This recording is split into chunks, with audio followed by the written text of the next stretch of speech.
Bienvenidos jóvenes con espíritu a este momento de reflexión en el que queremos profundizar las 7 exclamaciones de Jesús en la cruz. La primera exclamación que queremos profundizar, que queremos desmenuzar de alguna manera, es la que Jesús dice cuando lo estaban crucificando. Dice el Evangelio de Lucas que mientras lo crucificaban, Jesús dijo desde lo más profundo de su corazón: Padre, perdónalos porque no saben lo que hacen. Si nosotros nos damos cuenta del contexto que Jesús está viviendo, es un momento muy cruel. Es un momento muy fatigoso de la vida de Jesús. Jesús está llegando después de haber cargado el peso de la cruz, de haber experimentado la aceptación y el rechazo del pueblo de Jerusalén, de haber subido el Calvario y haber llegado extenuado hasta la cruz. Y cuando llega, viene despojado de sus vestiduras. Lo colocan y lo tienden en la cruz, estirando sus brazos, y comienzan a clavarle los clavos agudos en sus manos y en sus pies. Y uno esperaría que un hombre, después de haber vivido tales y tremendos sufrimientos, fuera exclamaciones de odio, exclamaciones de maldición hacia los demás, pero de Jesús salen estas palabras: Padre, perdónalos, porque no saben lo que hacen.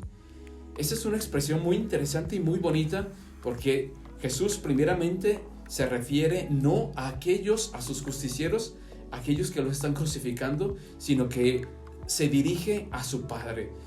Y eso revela algo muy importante de la vida de Jesús, que Jesús tenía su corazón, su mente y su voluntad centrada en su Padre.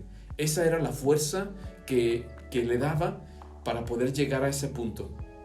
Y después dice otra expresión: perdónalos. Es una oración y una exclamación de intercesión de alguien, repito, de que no está maldiciendo, sino que está diciendo: perdónalos.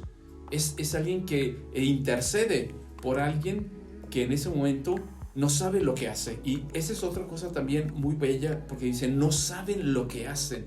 Es como si en ese momento estuvieran cegados y Jesús en ese momento estuviera consciente realmente de lo que está sucediendo. Él está de frente a la muerte, pero al mismo tiempo está aceptando voluntariamente y libremente ese destino que él abraza y sabe que lo está llevando hacia la muerte. Y dice: no saben lo que hacen. Si supieran lo que están haciendo, no lo harían.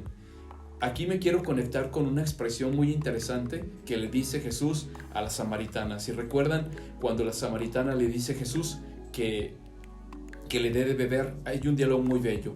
Pero después de que Jesús se da cuenta de la sed más profunda de la samaritana, le dice: si tú conocieras quién te está pidiendo de beber, tú le pedirías que te diera agua viva. Entonces aquí tenemos una primera revelación de esta expresión de Jesús. En ese momento estaban cegados por el odio y estaban cegados por ajusticiar, digamos así, a un chivo expiatorio. Y Jesús sabe que en ese momento no sabían de quién venía Él. Estaban cegados por el odio, estaban cegados precisamente por la intención de eliminar a aquel que se proclamaba el Hijo de Dios, el Rey de Israel.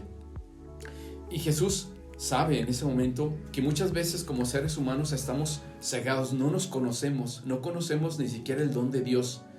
Hay otra expresión en donde Jesús le dice al apóstol Felipe, cuando le dice: muéstranos al Padre y eso nos basta. Y Jesús le dice: Felipe, el que me ve a mí, ve a mi Padre. Entonces Jesús les dice a sus discípulos: ustedes ya me conocen y saben que viéndome a mí ven a mi Padre.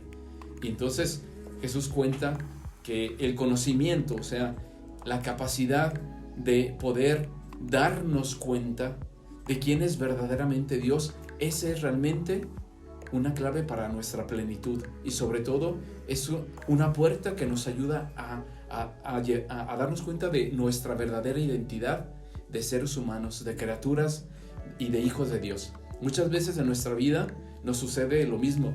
Vamos caminando y no nos damos el tiempo precisamente para conocernos. Yo creo que el primer escalón, el primer grado para poder conocer a Dios es conocernos a nosotros mismos. Y Jesús se conocía muy bien. Él se daba el tiempo y el silencio y el espacio para escucharse y conocerse. Cuando Él se fue al desierto, fue uno de los primeros momentos en donde Él quiso alejarse del ruido para escuchar su voz. Y entonces, en ese momento, Él se da cuenta de quién es. Y regresa precisamente con su identidad muy clara y con su misión muy clara de poder llevar la buena noticia a los demás y de revelarles el rostro de Dios, el rostro que Él había descubierto, de un Padre misericordioso, de un Padre cercano. Y en nuestra vida muchas veces nosotros no nos atrevemos a conocernos ni siquiera a nosotros mismos. Nos da miedo entrar en profundidad, nos da miedo esos momentos de silencio, nos da miedo la soledad. Esa soledad no digamos impuesta, sino esa soledad voluntaria en donde nosotros hacemos espacio para escuchar también aquellos clamores internos que hay en nuestro corazón, aquellas heridas, ver esos espacios oscuros. Cuando seamos valientes como Jesús para poder conocernos, entonces podremos conocer realmente que allí Dios está hablando, que allí Dios nos revela nuestra verdadera identidad y que entonces nos encontraremos con el verdadero Dios que Jesús nos ha revelado. Y por eso Jesús, desde esa libertad plena y desde esa conciencia de haberse encontrado con el Dios que libera, con el Dios que sana y que salva profundamente, es capaz de decir: perdónalos porque no saben lo que hacen.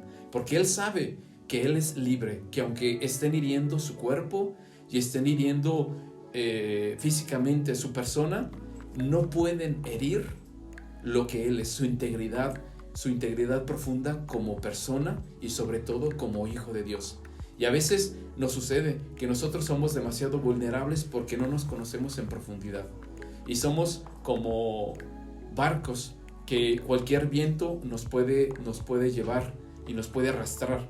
Pero cuando nosotros nos dejemos conocer y nos conozcamos profundamente por Dios, entonces sí descubriremos a ese Dios que habla profundamente y nos revela nuestra verdadera identidad. Entonces yo te invito a ti a que no le tengas miedo a esos momentos de soledad, a esos momentos de conocimiento personal.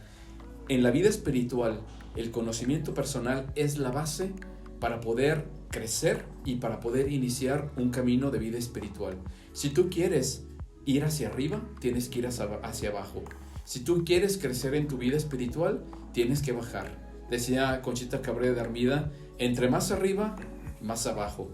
Y la humildad es la verdad. Y entonces hay que ir en profundidad. Entonces esa primera exclamación de Jesús a mí me revela un ser humano pleno, un ser humano libre, un ser humano que, aunque está en el momento más crítico y de frente a la muerte, es capaz de perdonar porque es libre. Es capaz de deslindarse incluso de todas las ofensas porque sabe que en el interior no pueden llegar a herir lo más profundo de su identidad de hijo de Dios. Esa identidad que nadie, ni ninguna persona puede manchar, digamos así, o puede fragmentar si tú no lo permites.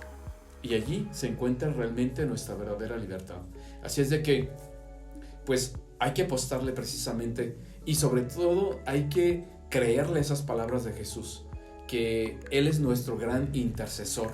Aunque nosotros hayamos sido verdugos o hayamos sido víctimas, los dos personajes o los dos agentes, digamos, que podemos revelarnos en nuestra vida, tenemos la ocasión precisamente de una conversión de corazón. Si aprendemos de esta actitud y de estos clamores de Jesús, en el cual Jesús en ese momento se revela como verdadero Señor de sí mismo y por lo tanto Señor que da libertad y que da verdadera justicia y que da verdadera paz. Nos vemos a la próxima.